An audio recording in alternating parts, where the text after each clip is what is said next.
Penerapan blended learning sebagai inovasi dalam membangkitkan semangat belajar siswa atau mahasiswa setelah pandemi COVID-19 merupakan judul yang akan dibawakan oleh kelompok 44 pendahuluan.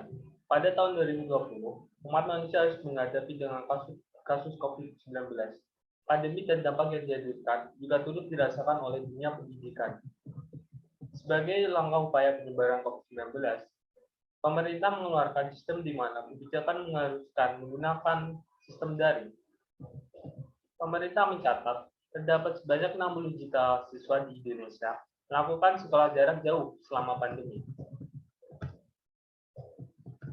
E-learning atau kuliah online sebagai satu-satunya solusi untuk menjalankan roda pendidikan di Indonesia masih terbilang kurang efektif, dikarenakan ada aspek pembelajaran yang tidak dapat disampaikan hanya dengan pembelajaran online.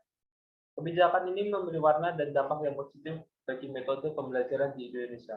Karena selama ini peserta didik dan juga pengampu pembelajaran terbiasa dengan sistem daring, karena suatu keharusan untuk mengurangi jumlah penularan COVID-19. Namun tidak hanya itu, penerapan sistem daring juga berakibat pada kurang terpunya infrastruktur teknologi dalam menunjang pendidikan. Permasalahan-permasalahan yang timbul akibat penerapan sistem daring ini sering menyusahkan peserta didik maupun tenaga pembelajaran. Namun, ketika pandemi ini sedikit bisa teratasi, maka sistem belajar tatap muka dapat diterapkan kembali. Namun, masih terdapat beberapa masalah terhadap proses pemahaman materi dari peserta didik. Perlu adanya perbedaan proses pembelajaran yang ada dapat memberikan peluang bagi sistem 5 SDGs yang merupakan tujuan pembangunan berkelanjutan yang telah disepakati oleh masyarakat global termasuk Indonesia. Sistem SDGs yakni pendidikan yang bermutu. Untuk menerapkan tujuan seperti itu, Indonesia perlu menciptakan program yang baru. Misalkan latar belakang masalah, penulis menawarkan blended learning sebagai awal transformasi pendidikan di Indonesia. Blended learning adalah metode belajar yang mengkombinasikan antara kuliah online dan kuliah konvensional. Dalam blended learning, terdapat dua model flipped classroom. Model flipped classroom adalah bentuk pembelajaran blended learning yang menggabungkan ada pembelajaran sinkron dan pembelajaran asinkron.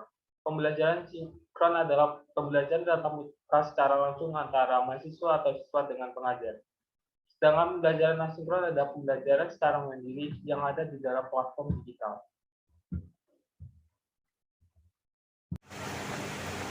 Produksi konten.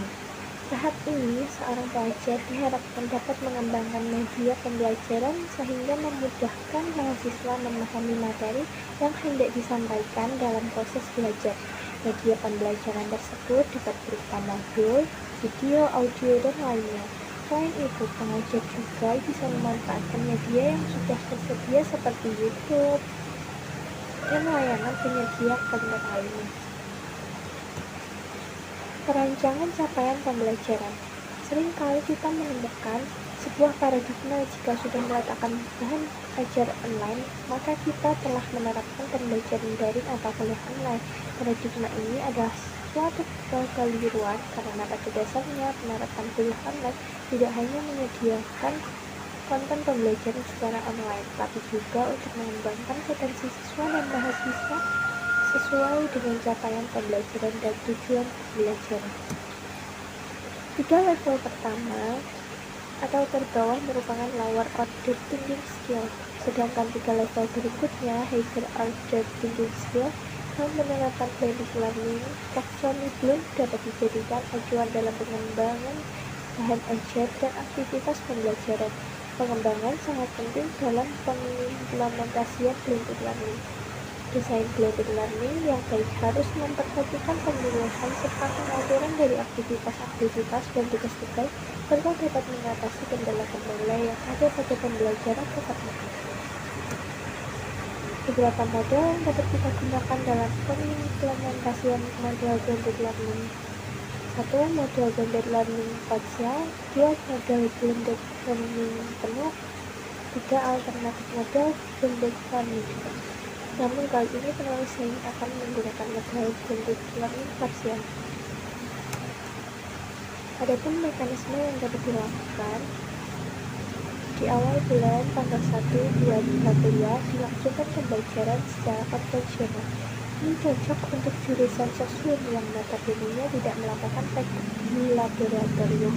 Untuk jurusan saintek yang biasanya sering bersentuhan dengan laboratorium bisa mencari jadwal tata kuliah sesuai dengan jadwal kuliah yang ditentukan, tetapi jumlah pertemuan tatap muka sama dengan sosmed di pertengahan bulan tepatnya tanggal 15 dan 16 harus dilaksanakan secara konvensional. Memastikan ada satu mata kuliah yang dilakukan secara konvensional dengan mendukung kembali mata kuliah yang dilaksanakan selamanya. Sedangkan selebihnya kuliah akan dilaksanakan secara online. Model blended learning lebih berfokus pada pembelajaran online. Tapi model ini sangat cocok dengan kondisi saat ini. Jika mengamati pada sebanyak 16 kali pertemuan yang akan dilakukan, namun dalam kurun waktu sebanyak 11 kali diadakan kuliah secara online dan selebihnya dilakukan kuliah tatap muka.